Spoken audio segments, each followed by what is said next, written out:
¿Por qué es tan importante Europa del Este? Además de que es la entrada al llamado corazón de la Tierra y por lo tanto a la isla del mundo y por lo tanto al dominio planetario, veamos también el tema de los gasoductos y los oleoductos.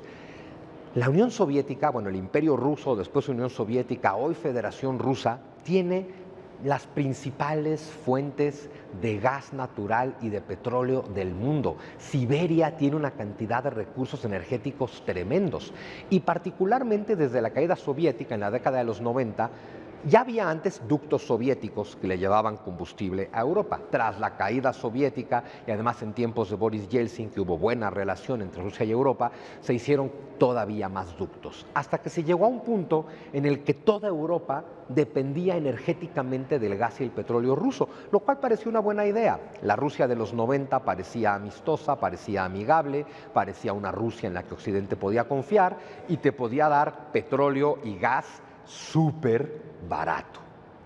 Y como podemos ver en este mapa, estos gasoductos vienen de Rusia y pasan opción A por Polonia, opción B por Ucrania. ¿Qué pasa en Ucrania? Ucrania tiene sus propias fuentes de gas y de petróleo y tiene ductos que son rusos, que son propiedad rusa de Gazprom. Y de pronto viene la inquietud de independizar energéticamente a Europa de Rusia. ¿Y esta inquietud en quién nació? ¿En los ucranianos?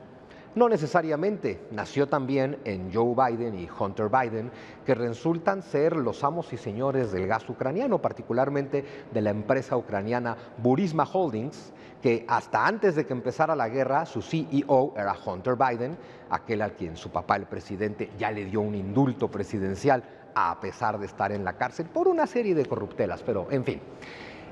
Los Biden empiezan a dominar el petróleo y el gas de Ucrania y necesitan independizarse y separarse de Rusia. ¿Qué se ha logrado hoy con esta guerra en términos energéticos?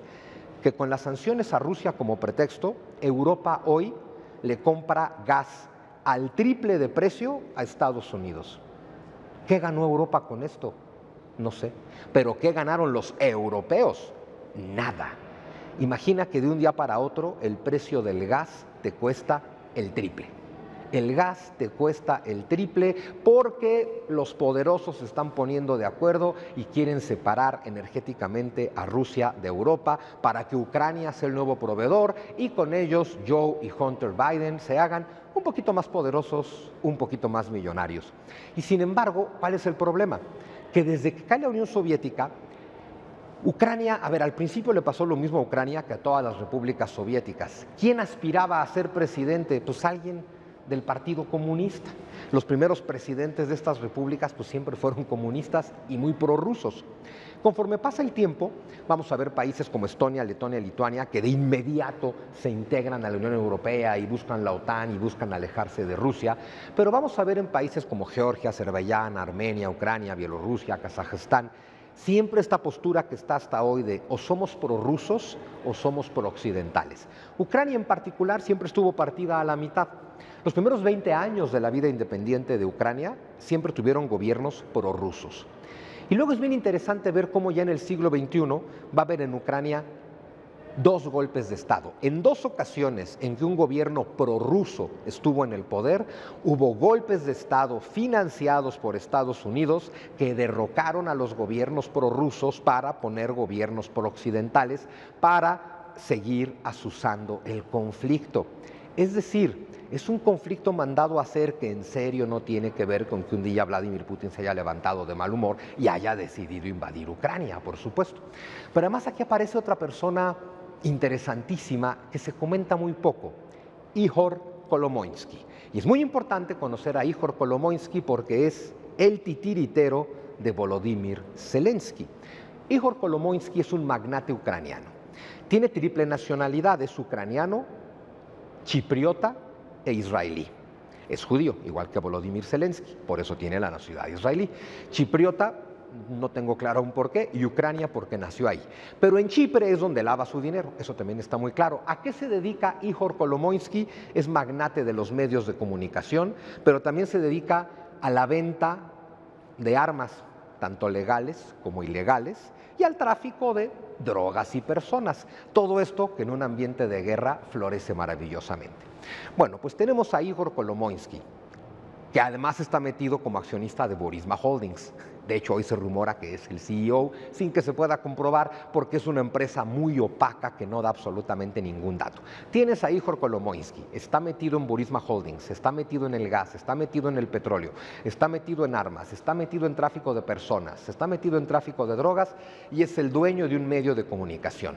Y como dueño de un canal de televisión, un día Igor Kolomoisky se le acerca a un actor y guionista de comedia llamado Volodymyr Zelensky y le dice: yo te voy a producir tu programa de comedia. Este programa de comedia se llamó Servant of the People, ¿no? El sirviente del pueblo. Es bien interesante porque básicamente Volodymyr Zelensky representaba a un maestro de secundaria harto de la corrupción ucraniana, que siempre estaba dando terribles discursos en contra del gobierno en su salón de clases con alumnos de secundaria.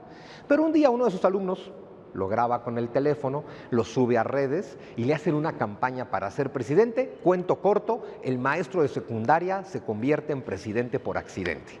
Pero hay escenas de Servant of the People donde tú ves una reunión de magnates en lo oscurito preguntándose a quién vamos a poner en el poder para poder manipularlo. Siguiente escena, le están entregando la presidencia al maestro de secundaria representado por Volodymyr Zelensky. Es decir, que en la serie nos contaron lo que pasó en la vida real, porque en la vida real lo que ocurrió es que llega este señor Kolomoisky con Volodymyr Zelensky, le patrocina su programa de televisión. Tuvo 3 temporadas, Servant of the People. Fue muy exitosa porque a través de la comedia había mucha crítica política y social. Y ese señor Kolomoisky, al mismo tiempo que patrocina el programa Servant of the People, registró el partido político Servant of the People y puso como candidato a Volodymyr Zelensky. Por cierto, la primera acción de gobierno de Volodymyr Zelensky una vez que toma el poder es descongelar las cuentas bancarias de Igor Kolomoisky, que estaban congeladas por el gobierno anterior por temas de corrupción. Ahí hay unos temas terribles. Vemos en este mapa, un poco ampliando el panorama del anterior, cómo el gran nudo de ductos de gas y de petróleo que abastecen Europa pasan por Ucrania. De ahí que sea tan importante controlar Ucrania.